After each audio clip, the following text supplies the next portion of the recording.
transaction. Good for you. All right. Now, listen, John, it doesn't take much money to get involved, but you're going to need somewhere between $750, $1,000 to get yourself in and set up.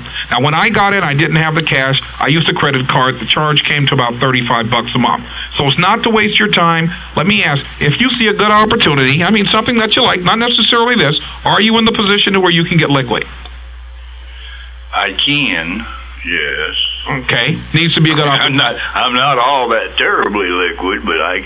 Okay, there's some really great things that you did there. Obviously the most important thing is finding out, does he have any money? Right? Absolutely.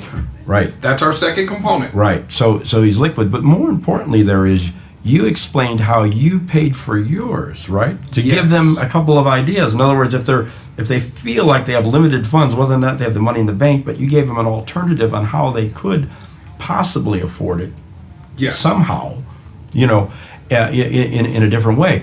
And I think that's a really important thing, because you're giving them options, right?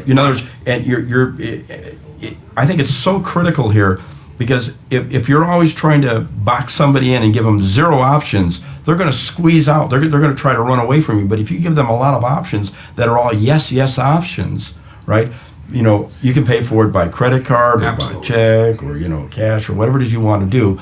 The more options you have, the more options you have for closing them. Yes. Great. Yes. And then the other thing that you did there too, but I think it was really important, was you got him so loosened up that he says, well, I'm not all that liquid, but you can really sense a level of comfortness there already so early in the call. I mean, we're only a few minutes into the telephone call, and you have this guy feeling really good. Now, are you still in the doctor-patient rapport there, or are we shifting now? Well, I'm actually, and when I'm in that mode, I'm in the final phases of doctor-patient, because I am assessing the situation, but I'm doing it more for me than I am for him. Mm-hmm. Remember, the two components have to be in place. We have a level of interest, that's obvious, and we're making sure that the money is there. Now, without that second component, what I normally do is end the call. Right. Because basically you're going to be wasting your time. Now, I know we may have a very high level of rapport, right. But the point is this. If he has no money, there's no sale. Right. And so